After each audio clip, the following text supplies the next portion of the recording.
Well, first things first, 100 subscribers on YouTube and counting. You guys are amazing and you rock hard, which is why as a treat for all of you, I'm going to be taking requests of what film or video game I should next review. Now folks, I know what you're thinking. Luke, you're called Luke Nukem Movie Reviews. Why are you reviewing video games? One, it's my channel and I can do whatever I want. And two, I had games in my background, remember? Why else would I review video games? Now that that's said, let's start by reviewing the most anticipated review people have been waiting for, which is the old, but not forgotten, Sonic 06.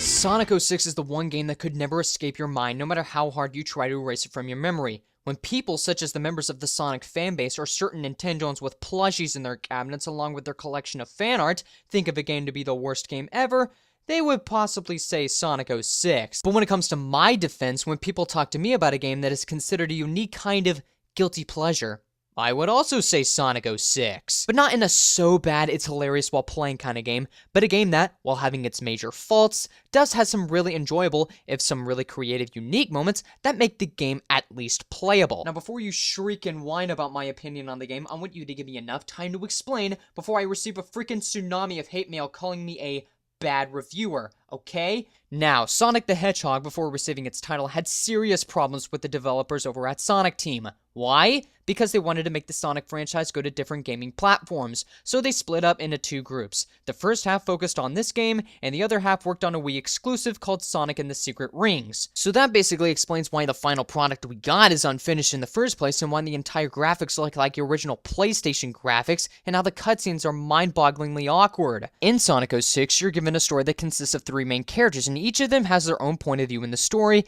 and how each character intertwines with each other, and how they came together to defeat the bad guy in the end. The first part of the story is the story of the Blue Blur himself, Sonic, the main character. Sure, we all thought his campaign was going to be one of the absolute greatest things about the game, but when we actually played the turd, we are given the realization of the fact that his campaign is actually a rendition of Twilight. If only Jacob was a hedgehog, and the Princess of Soleil was Bella. If not only worse, she might as well be a damsel in distress who gets kidnapped more than 3 times. At first glance, we're given a really beautifully made cutscene in the beginning where Sonic is kicking the robotic crap out of every Metal Gear-looking robot Dr. Eggman dispatches in order to take down the princess. Sonic saves the day by rescuing her and getting her to a safe location, but unfortunately, like every other female stereotype in gaming, she gets kidnapped. That, of course, is when the entire chapter of the game becomes a fathomless vacuum of unoriginal romantic storytelling. Seriously, even if this was original, and the game's romance was not like the one in Attack of the Clones, I still wouldn't buy it. Really, process this scenario in your mind. Does anyone, I mean anyone, buy this type of chemistry? Well, if you were a Sonic fan who posts the worst kind of fan art you can possibly make in your local DeviantArt, then you may buy this chemistry. But for us gamers who like nothing more than to watch our blue hedgehog run fast into gather rings then beat the bad guy of a less obese looking Dr. Eggman, then this chemistry is trite bullcrap. But I haven't even gotten to the worst bit, folks. You see, when Sonic's story comes into play, you know it's egregious from the get-go. But when you actually play him, you might as well be doing a diving routine in a pool filled with Mosasauruses. This is perhaps one of the most unbalanced and unfinished pieces of gameplay in a Sonic game my eyes have ever beheld. During my first playthrough of it, I got into the first level of Sonic's story, and I realized that in this game it starts off okay. Well, aside from the horrendous gameplay of both Tails and Knuckles presented in this game, that is until I ran into one of the worst parts of the game, the speed sections. What? Base-swilling retard arrived at the conclusion of making Sonic's speed sections broken and completely unfair to play through. These speed sections will make you lose more lives in a playthrough in Battletoads. Here's what happens, okay?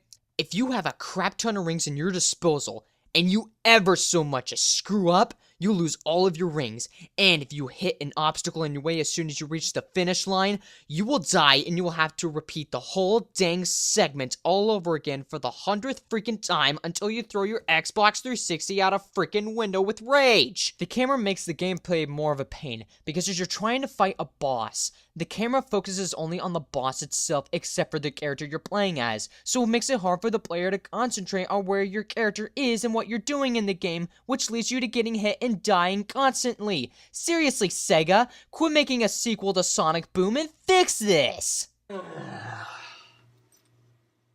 Wait, what was I talking about? Alright, the good things about this game. You may be wondering at this point how my splenetic self could possibly follow up that acrimonious diatribe with anything being a redeeming factor or anything that could be remotely positive. Well, brace yourselves, for I am going to number down the list of positives in this game, and unlike Capcom saying they would make their games in the industry better, when I said it, I actually meant it. When it comes to storytelling in video games, like I said before, the game has 3 parts that relate to each other in the main story. Along with Twilight the Sonic Edition storyline, there are also some really good storylines, like for example, Silver's storyline. It is very decently told, and even his gameplay when he's using his psychokinetic powers to lift objects and throw them at enemies, and solving puzzles like that god-awful ball puzzle. But for the most part, his gameplay and story is perhaps one of the few factors that are positive about the game, along with the addition of Blaze, who is another character in the Sonic lore. But what makes the campaign not as perfect is because, and this also happens in Sonic Story 2, it's mainly due to the awkward as heck cutscenes, especially with the ones relating to Amy in the game. It's not the fact that I hate Amy, but the cutscenes involving her are more awkward than a Roman Reigns promo. You are a sniveling little suck-up sellout full of suffering succotash, son. Yeah, I know, that was not easy to say. But without question, the best storyline in the whole game is the story of Shadow the Hedgehog. In Shadow's story, it features him, his gal pal Rouge, and his Pacific Rim midget friend Omega, and they team up together to stop the maleficent force of darkness known as Mephiles.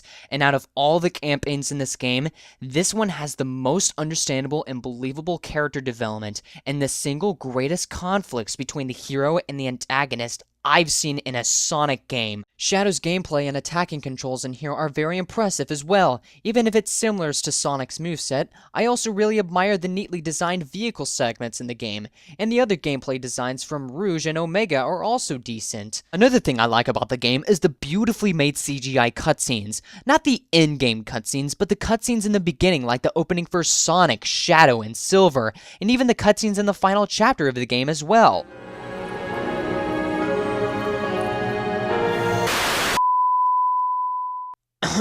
Moving on. Another thing I really admire is the soundtrack in the game. If there was one thing that Sonic 06 was known for being somewhat good for most people, has to be the pieces of score on the soundtrack. For example, there is an amazing, beautifully made theme to Silver, and the unforgettable Crush 40 making the theme for Shadow. Also, some of the in-game theme music is really great too, like the theme to the Flame Core level, and the theme of White Acropolis is like listening to the best kinds of music you would hear in your first rave in college. In short, freaking awesome.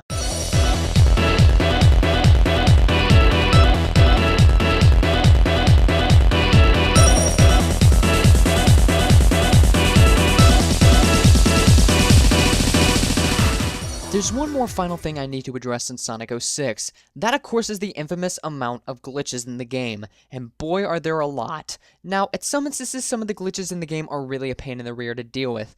Like the point where Rouge can't get off the wall when you're trying to get into the middle of a level, or when Sonic is in the middle of a loop standing upside down.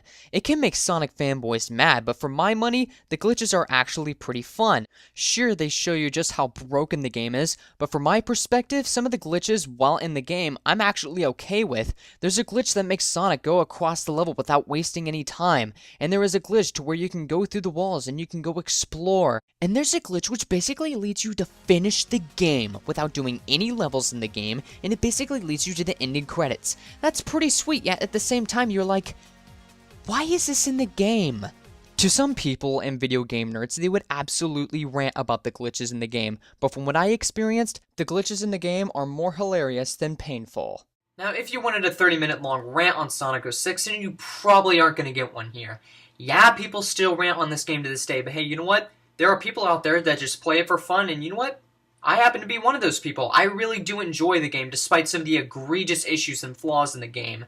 So to all of you people out there who are just wanting to play some of your favorite characters like Sonic, Shadow, or Silver, or if you just want to make fun of it and just have fun with the glitches, go ahead and buy this game at the bargain bin or just rent the game from Gamefly or something. But in all honesty, I've played worse games, and you know what? Despite the fact that people are calling this a bad game, I'd still prefer this game over the next obligatory Call of Duty sequel. My name is Luke Nukem, and you have been blown away.